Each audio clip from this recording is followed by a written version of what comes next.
Com uma única frase, minha sogra tentou me transformar numa mancha na toalha de linho impecável da sua família. O que ela não sabia era que eu não era uma mancha a ser lavada, mas um fio solto. E eu estava prestes a puxá-lo até que toda aquela trama perfeita se desfizesse em suas mãos. Há cheiros que são memórias. O da minha infância é de terra molhada depois da chuva. O do nosso primeiro apartamento era de tinta fresca e futuro. Mas o cheiro da casa da Sônia, esse era o cheiro de uma guerra silenciosa, um duelo travado no ar entre o alho frito, quente e pulsante de vida, e a lavanda fria e antisséptica que ela borrifava em tudo, como se quisesse embalsamar os momentos antes mesmo que eles pudessem viver e morrer. Naquele domingo, a lavanda estava ganhando. Você não quer usar aquele vestido azul? A voz de Léo me puxou de volta para o espelho do nosso quarto. Nosso reflexo era a pintura de um casal que poderia ser feliz. Léo, meu Léo, já vestido com a camisa polo que era sua armadura para os domingos, um presente da mãe dele, claro. E eu, em uma calça jeans e uma blusa que não diziam nada, confortável, anônima, segura. Tenho certeza, amor, é só um almoço. Minha voz saiu mais leve do que eu me sentia. O celular dele vibrou na cômoda, um zumbido agudo no silêncio do quarto. Vi a contração em seus ombros, um espasmo minúsculo, o reflexo de um animal assustado. Ele pegou o aparelho, seus olhos correram pela tela e o colocou virado para baixo, como se escondesse uma face culpada. Uma sombra de pânico passou por seu rosto e sumiu tão rápido que me fez questionar minha própria sanidade. Quem era? Perguntei, a casualidade na minha voz um esforço de atriz. Ninguém. Spam. Querem aumentar meu limite. Ele riu, um som oco. Como se eu precisasse disso. Eu assenti, mas um pequeno nó de gelo se formou no meu estômago. Era essa terceira vez só naquele mês. Léo era um homem bom, com um coração que parecia grande demais para o seu peito. Seu único defeito era uma cegueira seletiva, uma incapacidade de ver que sua mãe não plantava flores, mas sementes de veneno, regadas com o sorriso mais doce do mundo. E pelo visto, ele era um péssimo ator. A casa dela era um mausoléu, um museu dedicado até um passado perfeito que só existia em sua cabeça. Ao entrarmos, o ar mudou. Ficou mais denso, mais frio, pesado com o cheiro da lavanda e de móveis polidos. Sônia nos recebeu, pequena e imensa. Beijou-se do rosto de Léo com um estalo que ecoou na sala silenciosa. O abraço que me deu foi um toque de ombros, um contato frio e rápido. Beatriz, querida, disse ela, mas seus olhos já estavam no filho. Léo, meu filho, você parece exausto. Essa vida corrida não está te fazendo bem. Na sala, o resto do elenco estava posicionado. Clara, sua irmã e tenente, com o celular na mão como uma arma, e Carlos, o pai, afundado na poltrona como uma relíquia, o jornal escondendo seu rosto. Mas por cima do papel, seus olhos encontraram os meus por um segundo. Não havia súplica, mas um aviso cansado, a solidariedade dos prisioneiros. Clara sorriu, um movimento de lábios sobre dentes perfeitos. Bia, que ousadia esse cabelo! Mamãe sempre disse que seu rosto precisa de uma moldura mais suave para equilibrar a força do seu queixo. Eu gosto da força do meu queixo, respondi, sentindo o sangue esquentar meu rosto. Sônia da cozinha gritou: O importante é se sentir bem, querida, mesmo que não seja o mais harmonioso. O almoço foi servido. A macarronada de domingo. O prato era uma âncora, prendendo Léo à sua infância. Cada garfada que ele dava era um elo a mais na corrente que o ligava a ela. Eu comia, mas a comida não tinha gosto. Era como mastigar cinzas. A mesa era um tribunal, e eu estava no banco dos réus. As histórias de Sônia sobre o Léo menino, o Léo brilhante, o Léo promissor, eram as acusações veladas contra mim, a mulher que o havia desviado de seu glorioso destino. A Bia também foi promovida, mãe, Léo disse, numa tentativa desesperada de me salvar. Agora ela é supervisora. O garfo de Sônia parou no ar. O silêncio se instalou. Ela me olhou, seus olhos pequenos e escuros me dissecando. Supervisora? Que ótimo! Mas não é muita responsabilidade chegar tarde, a cabeça cheia. Lembro da Fernanda, aquela ex dele. O pai era médico. Ela era tão prendada, trabalhava meio período só. Sabia que um homem como o Léo precisa de um porto seguro, não de outra tempestade. É verdade, mãe, Clara interveio, a cúmplice perfeita. Alguém tem que cuidar da base, senão tudo desmorona. Senti o olhar do meu sogro sobre mim, pesado de pena. Léo engoliu em seco. Mãe, os tempos são outros. Claro que são, meu filho, ela disse, a voz pingando uma doçura venenosa. Mas a necessidade de um homem por paz e tranquilidade é eterna. E eu me preocupo com você, que se esforça tanto. Você merece uma vida sem tantas complicações. O olhar dela me pregou na cadeira. Eu era na complicação, eu era a tempestade. Então ela preparou o golpe final. A conversa mudou para o futuro. A casa maior de Clara. É isso que eu digo. Planejamento, Sônia exclamou, a mão pousando na mesa como um martelo de juiz. Cada escolha define o seu futuro. Uma escolha errada. Ela suspirou, um som teatral, e o ar da sala pareceu se prender com ela.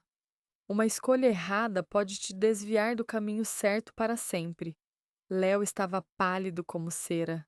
O garfo de Carlos bateu no prato, um pequeno ato de rebelião, um grito silencioso que só eu ouvi. O que você quer dizer com isso, mãe?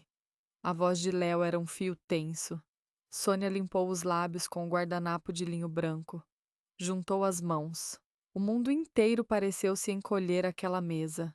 Eu só quero a sua felicidade, meu filho.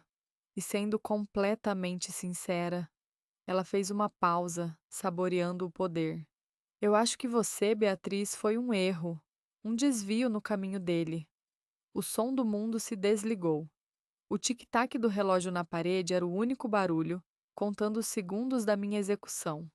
Vi o sorriso de triunfo mal disfarçado de Clara. Vi o pânico paralisado nos olhos do meu marido. E vi a súplica nos olhos do meu sogro. Mas algo dentro de mim, uma coisa que eu mantinha trancada, uma semente de fúria adormecida, finalmente se quebrou. Não com calor, mas com um frio absoluto, uma clareza de cristal de gelo. Naquele instante não havia amor, não havia mágoa. Havia apenas a certeza fria e cortante de que a guerra não era mais silenciosa. E eu não era mais uma prisioneira. Eu era outra soldada no campo de batalha. O silêncio que caiu sobre a mesa não era vazio. Era uma substância espessa e pesada que enchia a sala, os pulmões e silenciava até o tic-tac do relógio. Vi tudo como se estivesse debaixo d'água.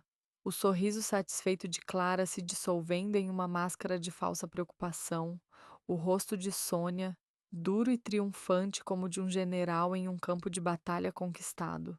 E Léo, meu marido, estava paralisado, um homem de pedra, afogando-se entre a lealdade à mãe que o criou e a decência para com a mulher que ele dizia amar. Naquele instante eu soube. Ele não faria nada. Não ali. Não contra ela. Minhas mãos se moveram com uma calma que não me pertencia. Dobrei meu guardanapo de linho, transformando o tecido macio em um quadrado rígido e perfeito. Coloquei-o ao lado do meu prato. O movimento foi minha única voz. Com licença. Minha voz saiu, não um grito, mas uma lâmina de gelo. Acho que perdi o apetite. Levantei-me, sentindo o menzo de cada olhar nas minhas costas como uma pressão física. Cada passo em direção à porta era um passo para fora daquele pântano. Léo me alcançou no portão da frente, o som de sua cadeira se arrastando na sala ainda ecoando em meus ouvidos. O carro, Nosso pequeno casulo de metal tornou-se uma câmara de tortura silenciosa. As ruas do nosso bairro, antes familiares, agora pareciam o cenário de um filme estrangeiro. Foi Léo quem ousou profanar o silêncio. Bia, por favor, você sabe como a mamãe é. Ela não quis dizer aquilo. Eu me virei para ele, e a fúria, que antes era gelo, começou a derreter em lava. Não, Léo, ela quis dizer cada sílaba. Ela me chamou de um erro. Ela me anulou. E você ficou lá, em silêncio, como uma estátua no jardim dela. O seu silêncio foi a sua resposta. O seu silêncio concordou com ela. O que você queria que eu fizesse? Ele se defendeu, a voz estrangulada pelo pânico. Que eu virasse a mesa, que eu a humilhasse. Eu queria que você se lembrasse que a sua família sou eu agora. As palavras saíram como pedras. Mas você nunca se lembra. Você sempre volta para a casa da sua infância e eu fico esperando do lado de fora. Chegamos ao nosso apartamento, o lugar que antes era um refúgio e agora parecia uma cena de crime. Afastei-me do seu toque e me tranquei no quarto. O ar estava rarefeito. Minutos depois, ouvi o som abafado da televisão. Ele tinha escapado para o seu ruído branco, como sempre fazia. Para ele, o problema terminava quando a porta se fechava. Para mim, a porta apenas se abria para um corredor escuro e desconhecido. A humilhação era um ácido, dissolvendo-as a confiança, a paciência, o amor. Ela me deu uma clareza terrível. Lembrei-me dos momentos estranhos, das sombras que cruzavam o rosto de Léo, do celular sempre virado para baixo. O laptop dele estava na escrivaninha, adormecido, um farol solitário no quarto escurecido. Enquanto eu passava, a tela se acendeu, iluminada por uma notificação de e-mail. O assunto era um soco no estômago. Aviso final, pagamento imediato requerido. Meu coração parou e depois disparou, batendo desordenado contra as minhas costelas. Movida por um instinto primitivo, uma necessidade de encontrar chão firme em um mundo que desmoronava, eu cliquei. Era uma carta de cobrança, um nome de credor que eu não conhecia, uma dívida que faria nosso pequeno barco virar. Com as mãos trêmulas, digitei fatura na barra de busca do e-mail dele. O que se seguiu foi uma avalanche, uma vida secreta se revelando em linhas de extratos digitais, múltiplos cartões de crédito, empréstimos pessoais, pagamentos mínimos que eram como tentar esvaziar o oceano com um conta-gotas. A vida tranquila que Sônia exigia para o filho era uma farsa, um castelo de cartas construído sobre um abismo de dívidas. Enquanto eu olhava para a tela, paralisada, meu celular vibrou na minha mão. Era Clara. Oi, Bia. Sei que as coisas ficaram tensas. A mamãe ficou bem chateada. Ela só se preocupa. Espero que VCS se resolvam. Era o segundo ataque, o veneno injetado com uma seringa de preocupação fingida. Eles me empurravam do penhasco e depois se queixavam do barulho da minha queda. Cerrei os punhos, a tela do celular quase quebrando sob a pressão. Um segundo depois, outra mensagem. Um número desconhecido, que o meu coração reconheceu como sendo do meu sogro. Era quase um telegrama, um código de guerra. Seja forte, menina. Ele é um bom rapaz. Só precisa de um empurrão na direção certa. Li a mensagem 3 vezes. Uma lágrima solitária, quente e salgada, escorreu pelo meu rosto. Não era de tristeza, era de alívio. Eu não estava louca. Alguém mais via as grades da jaula. Aquelas 2 mensagens, uma de veneno e outra de antídoto, solidificaram a minha resolução. Ouvi os passos de Léo. Ele abriu a porta devagar. Bia, você está bem? Eu não respondi. Apenas virei a tela do laptop na sua direção, o brilho azul e branco iluminando o meu rosto impassível. Ele viu o e-mail de cobrança, viu os outros e-mails na lista, viu a verdade nua e crua, exposta e feia. O sangue sumiu de sua face. Ele estava encurralado. Eu. Isso não é o que parece. Ele gaguejou, a frase padrão de todos os mentirosos. Então me diga o que é, Léo. Minha voz era calma, quase um sussurro, e isso era mais assustador do que qualquer grito. Isso aqui é o caminho certo do qual sua mãe me acusa de te desviar? Você não teme que eu te afaste dela. Você teme que eu te afaste da imagem perfeita que ela tem de você. Porque se essa imagem se quebrar, ela vai ver o que eu estou vendo agora: um homem apavorado se afogando em segredos. Ele desabou na cama. A raiva em mim era um sol negro, imenso, mas agora orbitado por uma lua de pena amarga. A arma que eu precisava estava ali, brilhando na tela, mas era uma arma com dois gumes. Um apontado para o coração do império de Sônia, e o outro para o coração do meu próprio casamento. E eu sabia, com uma certeza que me gelava os ossos, que a guerra não era mais contra a minha sogra. Ela havia acabado de começar, ali mesmo, dentro de mim. Quando Léo saiu do quarto, com o rosto pálido de quem foi desmascarado, a primeira coisa que fez foi tentar o caminho da negação. Bia, eu posso explicar. Você não devia ter mexido nas minhas coisas.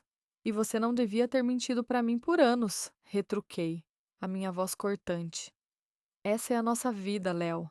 Ou nós enfrentamos isso juntos como um time de verdade, e isso começa com você sendo honesto e estabelecendo limites reais com a sua família. Ou não existe mais nós. A escolha é sua. Eu não esperei por uma resposta. Peguei meu travesseiro e um cobertor e fui para o sofá. A porta do quarto se fechou e um silêncio pesado tomou conta do nosso pequeno apartamento. A primeira noite da nossa Guerra Fria. Os dias que se seguiram foram um teste de resistência. Passávamos um pelo outro como estranhos. Ele tentava gestos pequenos, um café que ele deixava pronto para mim, uma pergunta tímida sobre o meu dia, mas eu me mantinha distante. Não por crueldade, mas por autopreservação. Eu precisava saber que qualquer mudança que viesse dele seria genuína, não um remendo para aplacar a crise do momento. Na quarta-feira, o contra-ataque veio. O telefone de Léo tocou. Era Sônia. Ouvi a conversa abafada do outro cômodo. A voz dela, mesmo distante, era melosa e cheia de uma falsa preocupação. Pelo que pude captar, ela estava tão preocupada, ele parecia tão estressado, e aquela moça estava colocando muita pressão sobre ele. Observei Léo pela fresta da porta.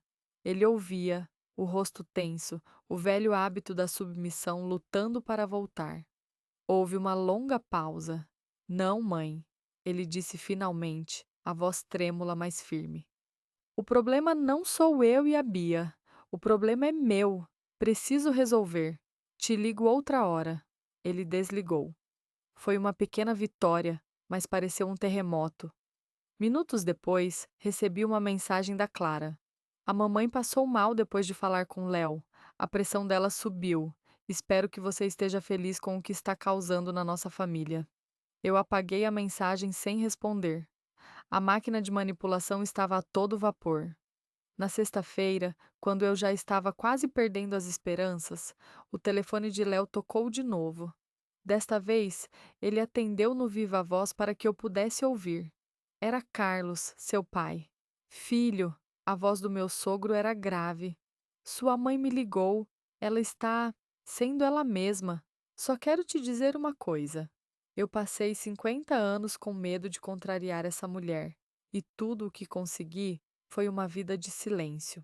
Não cometa o mesmo erro que eu. Sua esposa é uma boa mulher.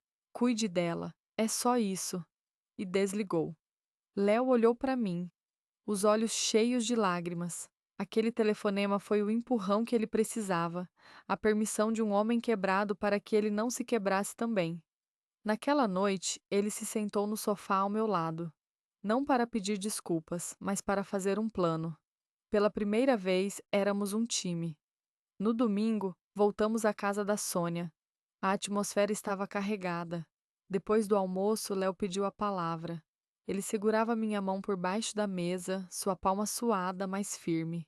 Mãe, pai, Clara, ele começou. Preciso ser honesto.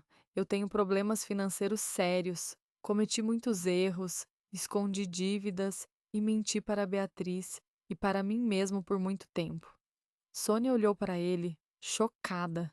Seu primeiro instinto foi atacar, procurar um culpado. Foi ela!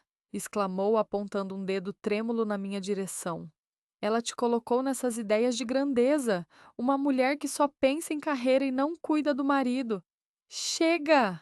A voz de Léo trovejou, fazendo todos se calarem, inclusive Sônia.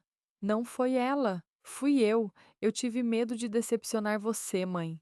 Tive medo de não ser o filho perfeito que você sempre quis. A Bia foi a única pessoa que teve coragem de me mostrar a verdade. Ela não é um erro na minha vida. Ela é a minha única chance de consertar os meus erros. Ele respirou fundo. Então, de agora em diante, as coisas vão ser diferentes. Nós vamos resolver isso juntos. E eu exijo que você, mãe, e você também, Clara, tratem a minha esposa com o respeito que ela merece. Se não puderem fazer isso, então não poderemos mais fazer parte da vida de vocês. A sala ficou em um silêncio atordoado. Sônia estava lívida, a boca aberta em choque, sem ter uma resposta manipuladora pronta. Clara olhava para o irmão como se ele fosse um estranho. Carlos, meu sogro, tinha um sorriso minúsculo, quase imperceptível no canto dos lábios. A vitória não foi explosiva, foi a quebra de um feitiço. Os meses seguintes foram difíceis. Vendemos o carro, criamos uma planilha de orçamento brutal. Cada centavo era contado. Cortamos todos os luxos. Mas em meio a tudo isso, encontramos uma parceria que nunca tivemos. Cozinhávamos juntos, ríamos do nosso macarrão com sardinha e, pela primeira vez, falávamos sobre o futuro com honestidade. Sônia não desistiu fácil. Ela tentou outras táticas. Ligava reclamando de dores misteriosas, de solidão, tentando nos culpar. Mas Léo aprendeu a responder com um: Sinto muito que você se sinta assim, mãe, mas nossa decisão está tomada. Quer que eu chame um médico para você? A firmeza calma desarmava o drama. Aos poucos, as ligações se tornaram menos frequentes. Uma noite, meses depois, enquanto lavávamos a louça, Léo me abraçou por trás. Obrigado, ele sussurrou, por não desistir de nós. Eu me virei e sorri. A minha vingança contra a Sônia não foi destruí-la, foi tirar dela o seu poder, não com gritos, mas com a verdade. Foi construir uma vida real e imperfeita sobre as ruínas da vida falsa que ela queria para nós. E naquela pequena cozinha, com cheiro de detergente e não de lavanda, eu soube que tínhamos vencido.